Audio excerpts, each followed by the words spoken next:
Hi gang, this is Hexy, and I have returned to the 1860s.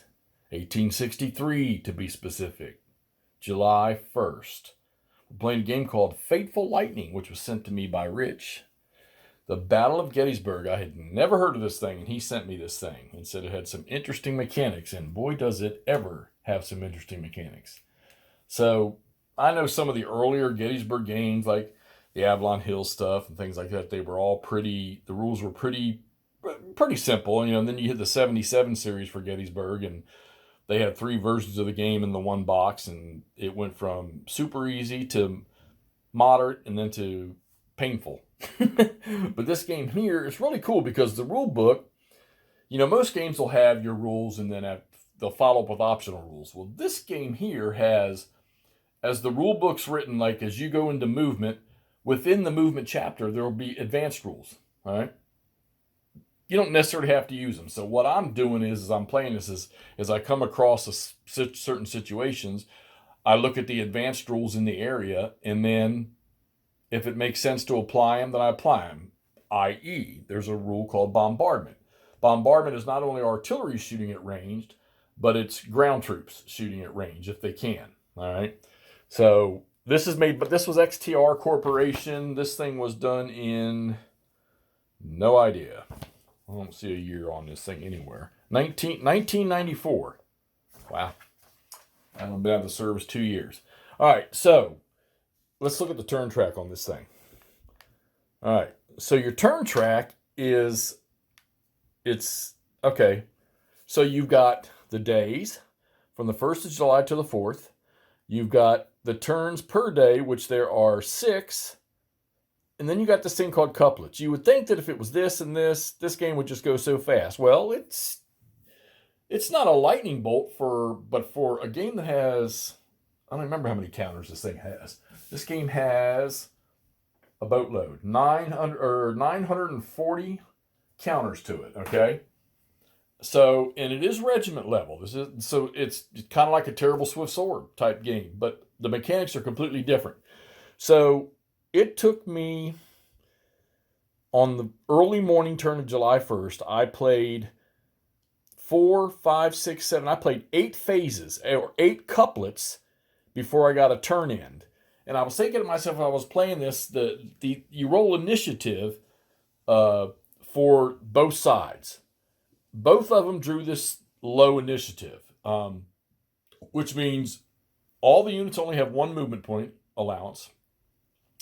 You cannot move into an enemy zone of control unless there's a friendly unit already in the zone of control of that enemy unit. All right, so there's no assaulting or attacking or anything like that going on because you can't get in there. So I thought to myself, well, this isn't going to be fun, so let's apply the bombard rule. So I went up here, and the bombard rule, like I say, covers firing from range. And, of course, who was it, Hall or Tidball, who's ever battery for the cavalry is on the field, which they're still sitting right there. Now, unlike all of the great battles in American Civil War games, this game is actually a lot like Herman Luttman's series that's recently, the Stonewall Sword stuff, blind swords. You have, in this one here, you have disruption or rout, okay? A unit gets disrupted, you flip him over to his disrupted side. If he gets disrupted again, he goes routes, and he goes into a box called a route track. And then you work him back into the game, because no unit apparently gets 100% wiped out. So the disruption system is how they account for casualties. All right, so these units, I'll pick this one up here. Probably won't be able to see it when I put it in there. There we go. So in that top left corner, he's got a 2 and a 2. The top 2 is his strength, and the bottom 2 is his range, all right? So he can shoot 2 hexes. There's not a whole lot of dealing with terrain.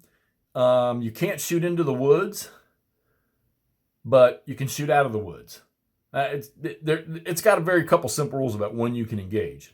You also have these units called hero units, all right? You have leaders and heroes, and not all the leaders are here, like in having brigade leaders in Terrible Swift Sword, but these guys are heroes, and they're usually attached to a brigade.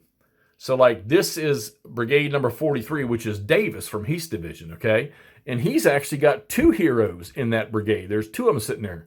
Well, those heroes can add a +2 rating to their morale. So if they take a disruption result, they can modify that dice roll for disruption by 2.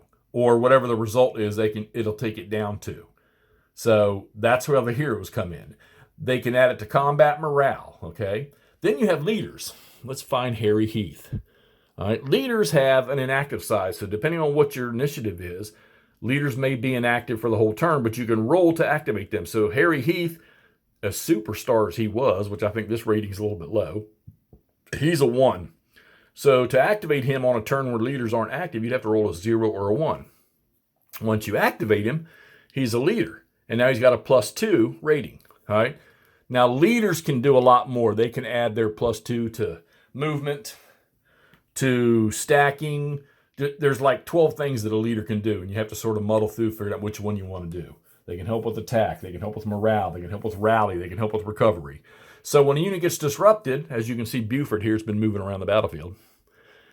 You move a leader over there, and then on the next turn, if the leader gets activated, which for this turn here, this whole late morning turn of July 1st, all the Union leaders are active. The Confederates are not. So the Union drew a partial initiative. They can still only move 1 hex, but now they can move into zones of control and stuff like that. But the leaders stay active all the time. So Buford moved over there because that cavalry unit was disrupted. So he has to be with the unit, and then on the turn, neither one of them moves, he can rally the disruption of that unit. So it's like giving the loss he took, giving it back to him, okay? So as I was playing this, I thought, my God, 1 movement point? How in the world is this game going to play out? Well, so I'm just now getting into the late morning, and look where everybody is. So in order to keep the cavalry from taking losses, you just had to pull them back out of range. The Confederates can't move into their zone of control, so you would move them back. Now, there's a couple times where I stayed for engagement, but the cavalry has 0 range with their carbines or their repeaters, whatever it is they got.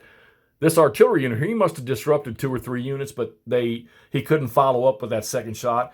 And with fire combat or bombardment, you can't do a double disruption. So we haven't gotten to an attack posture yet, and the Confederates aren't going to be able to get into attack posture for the late morning because they're in a low initiative, so they can't move into the zone of controls. So unless the Union moves in there and gets adjacent to one of them, you're not going to see anything going on with the Confederates other than the fire combat when they can. All right, so guess who's arrived on the field? And they've arrived at McPherson's Ridge. And that's the Iron Brigade, or the 1st Division of the 1st Corps arrived, okay?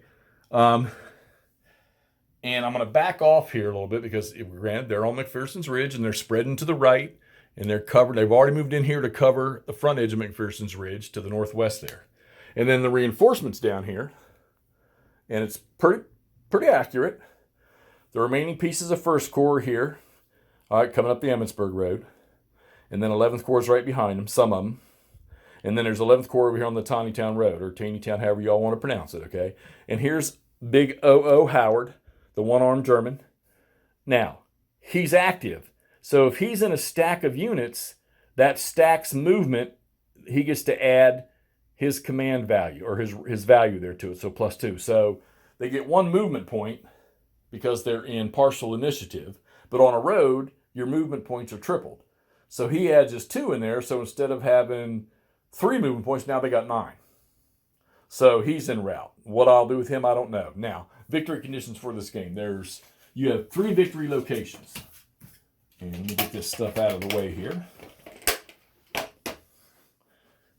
And it's related to the combat trains for each side. The Confederates are the ones because they're on the attack. So there's rules for if they get their combat train here in this entry area or this entry area up here, okay? And then there's another one that's back here in the middle of the map somewhere. They get some kind of victory for that. So you'll notice this map, if I pull back, stretches well behind. There's Culp's Hill right there, okay? So this thing stretches well to the east, okay? So this might be more than just a fishhook battle. This thing might, depending on how the Confederates, because I mean, if you look at that exit hex right there, F, that thing has nothing to do with Cemetery Hill or Culp's Hill. They can literally shoot down the Hanover Road to go there. So this might not be a fishhook fight, okay? We'll have to see. I want to say that getting them off here in H, the combat trains, is also one of the victory locations, all right? So there's no really on-map victory locations. And, of course, they've got Cemetery Ridge is a little strange looking. Coming down this way.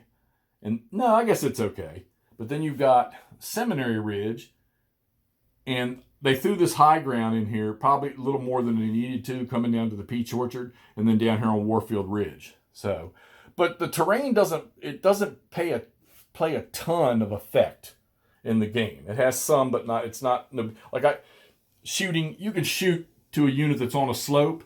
So if there was an infantry unit sitting here, he could hit this guy, he could hit that guy. But if this guy was back here because he's on that slope and there's a slope intervening, he can't be shot at.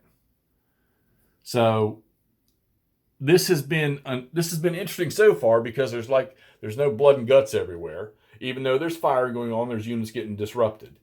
But this might be a little intriguing. I'm starting the late morning turn on July 1st. The rest of Heath is coming in finally with the artillery. The Confederates had no artillery in the initial stages here, or in the early morning turn. So now they're going to start getting them. But I think that my concerns about, with the one movement point, not being able to attain the ground that the Confederates would have taken with the overwhelming odds on the first day, I think that got put away because of the couplet phase. So these couplets, these phases that you have, there's writing in here. See if we can get down on that. Where you roll a dice to see if the initiative or whoever goes first changes.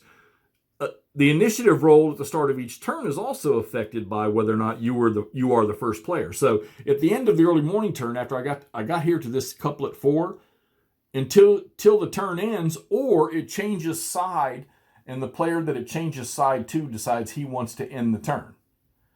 All right, which we didn't do that because nobody was really, there was, like I said, there was not a whole lot of shooting going on. But you keep doing that until finally you get a change.